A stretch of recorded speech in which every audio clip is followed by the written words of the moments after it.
రాజుగారు సభను కూర్చోబెట్టి పట్టణంతో పిలిపించారు. ఎవరైతే వచ్చి నాకున్న ధనధాన్యాల్లో నాకున్న ప్రతి వస్తువుని ఎవరేది ముట్టుకుంటే వాడికి ఇస్తాను. పట్టణ పోతొచ్చి ముట్టుకుంటే వాడికి నిర్ణయిస్తాను. పట్టణం అంతా వచ్చారు. కొంతమంది ఎడ్డు ముట్టుకోవాలనుకున్నారు, కొంతమంది అమ్మగారి మెడలో బంగారం ముట్టుకోవాలనుకున్నారు, కొంతమంది కోట్లు అదివరకు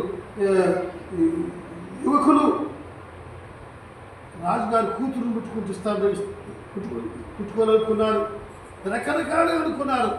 ఆ గూడాలు ముట్టుకున్న దాంట్లో ధాన్యం ఇస్తా అనుకున్నారు, కొంతమంది బీరువా ముట్టుకున్న దాంట్లో బంగారం ఇస్తా అనుకున్నారు. అందరూ వచ్చారు. గేటు ముందుకు వచ్చి తొక్కిసలాట తొక్కుతున్న జనం చెప్పుకుని ఎవరు ముందు పోతే వాళ్ళు అన్నారు. ఈ తొక్కిసలాటలో చిన్న పిల్ల జనంలో దూరొచ్చి రాజుగారి సింహాసనం మీరు చూసి సింహాసనం రాజుగారు అక్కడ అయిపోయిందిగా నా ఆజ్ఞ జారీ చేశాను, జరిపోయింది.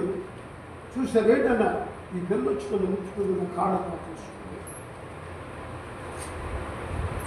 ఇప్పుడు ఆ పిల్లకేంటి కొద్దిగా చెప్పండిగా. రాజుగారి ఆస్తి ఎంత ఎవరిది? ఏది ముట్టుకునేది ఇస్తానంటాడు. ఏది పేరుతో ఏది ఉంటే ఆపండి. ఇంకా కొద్దివేది ఈ సృష్టించి సర్వభూమిలో సర్వ జంతువులు పోషిస్తున్న సృష్టికర్త ఆ పోషకుడిని మన తోడుంటే మనకు కొదవ ఎందుకు ఉంటుందిగా, కీడు ఎందుకు ఉంటుంది చెప్పండి.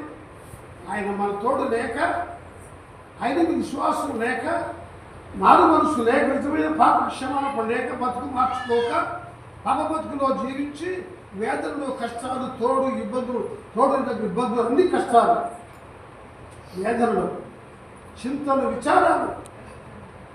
యేసు ప్రభువు ఉన్నాడు, విచారం తీర్చువాడు.